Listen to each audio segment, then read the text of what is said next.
Comment mieux protéger les enfants? Comment lutter contre les violences faites aux plus jeunes?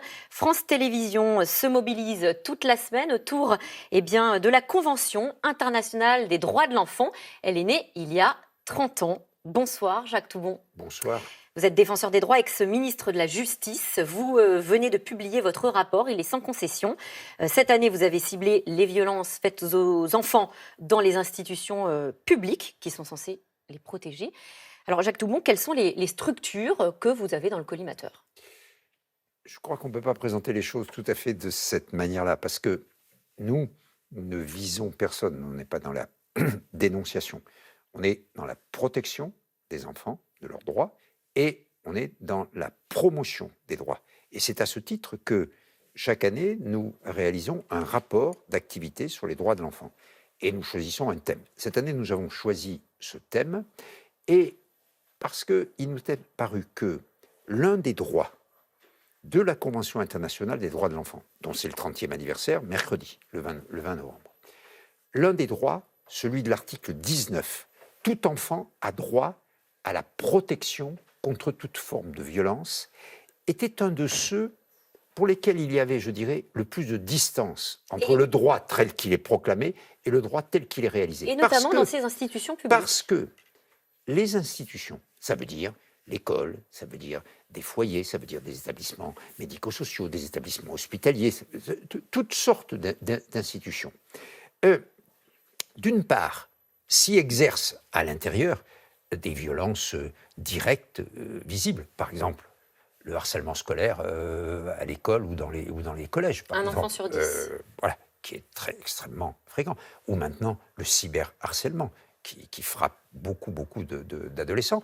Mais ça peut être aussi des violences qui sont indirectes. Comme lesquelles, par exemple? Parce que le droit d'un enfant n'est pas respecté. Par exemple, le droit essentiel qui est le droit de pouvoir s'exprimer, de pouvoir donner son opinion. À ce moment-là, c'est lui faire une violence, par exemple, que de lui imposer telle ou telle décision, sans qu'il ait eu à en parler. Est-ce qu'il y a des témoignages qui vous ont marqué, oui, justement? Bien entendu, on a des réclamations, comme par exemple, un enfant qui est victime par rapport à un autre enfant qui a cherché, par exemple, à le bousculer, à le tabasser, ou simplement qui l'a insulté. On va mettre l'enfant, qui est auteur supposé de cette mesure, cet comportement répréhensible, en conseil de discipline.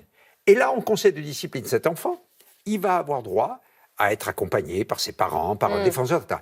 Mais la victime, elle va aller devant le conseil de discipline pour témoigner, elle ne va pas être assistée.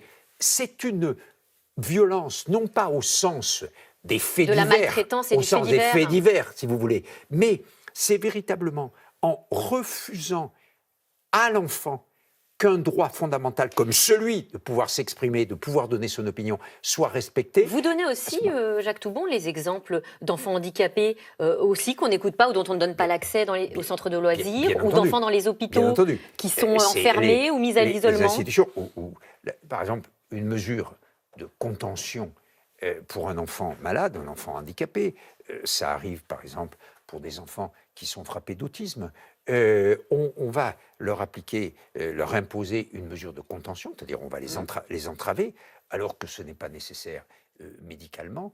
Voilà une violence, qui est une violence à la fois physique et psychologique, naturellement, puisque c'est la négation aussi. Il ne faut jamais oublier que dans violence, il y a la négation de la dignité des personnes. Jacques Toubon, vous dites qu'il faut s'éloigner du fait divers, justement.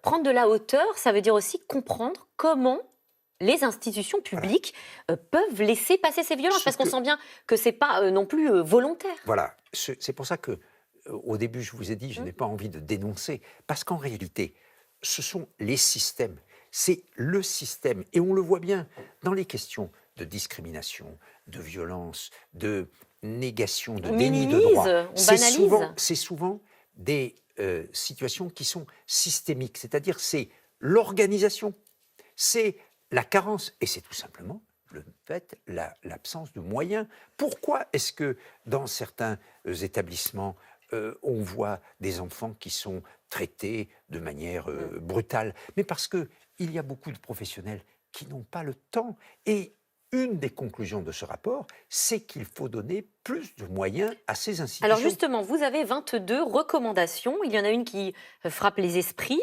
C'est la consultation systématique et obligatoire Oui. des casiers judiciaires Voilà. des personnes qui travaillent auprès des mineurs. Quand vous recrutez des personnes, des salariés ou des bénévoles dans une école ou dans Une un colonie de foyer, vacances, etc., une un colonie de foyer. vacances, il existe aujourd'hui des dispositions, et notamment depuis que Mme Vallaud-Belkacem a fait adopter une loi, à l'époque où elle était ministre de l'Éducation nationale, il y a des dispositions qui permettent d'accéder Au à casier l'extrait judiciaire. numéro 2 du casier judiciaire Mais ce n'est pas obligatoire. ou au fichier des délinquants sexuels.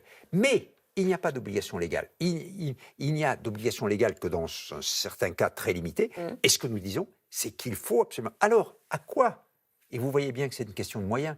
À quoi est-ce lié? Pourquoi, les institutions effectivement, ce n'est pas répondent, obligatoire? les institutions répondent, mais moi, cette consultation-là, ça va me prendre un temps fou. Et puis, si j'ai besoin de recruter quelqu'un en toute urgence, parce que j'ai une absence, parce que j'ai besoin dans un foyer de prendre en charge les enfants et que quelqu'un me manque, je vais être obligé de le faire très rapidement, je ne peux pas. Vous voyez qu'il y a en quelque sorte une contradiction. Et il y a des donc, conséquences la finalement réponse, c'est sur les droits de l'enfant. La réponse, c'est plus de moyens.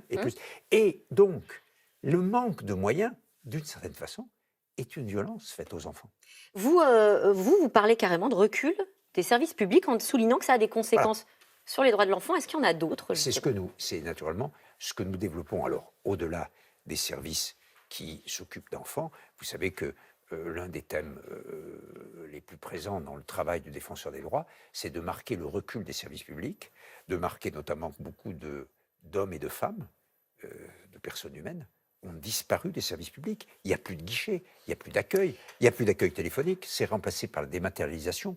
Et tout ceci constitue en particulier pour les publics les plus vulnérables, les personnes pauvres, les personnes défavorisées, les étrangers, les personnes éloignées en quelque sorte, mais aussi pour les enfants, ceci constitue une difficulté supplémentaire. Vous parlez d'accueil téléphonique, eh bien, ça me fait penser aussi aux séries de mesures que doivent annoncer le gouvernement mercredi. Il devrait mettre de l'argent sur la table pour financer, entre autres, le numéro d'urgence enfance maltraitée, le 119. C'est clair que quand 400 000 euros supplémentaires. Quand le 119 ne répond pas à tous les appels, c'est parce qu'il n'y a pas assez de monde. Alors, j'espère qu'effectivement, dans le nouveau plan que le secrétaire d'État Adrien Taquet va annoncer, j'espère qu'il y aura des moyens pour le 119 et pour les autres numéros d'ailleurs. Alors plus de moyens, on l'a compris. Vous demandez aussi une meilleure formation des professionnels qui travaillent avec les enfants, les médecins scolaires, les juges.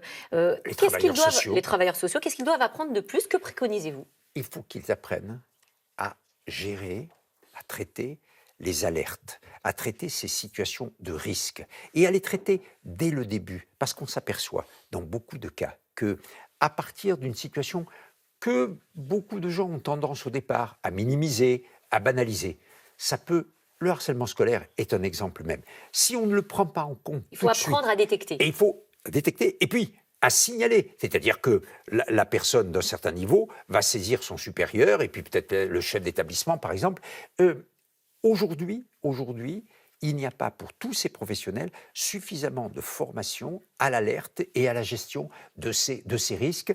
Dès le début, il faut les prendre très au sérieux. Le moindre acte, le moindre attouchement, le moindre harcèlement, la moindre brimade peut se développer dans des conditions, et notamment à travers le cyberharcèlement, qui peut devenir tragique.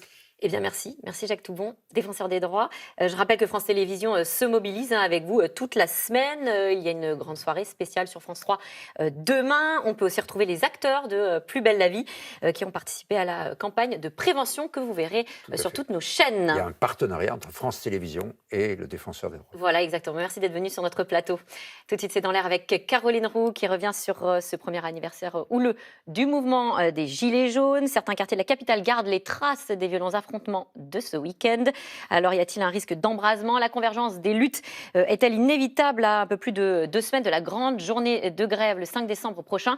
C'est dans l'air est intitulé ce soir « Social dans le piège de la violence ». Bonne émission à vous.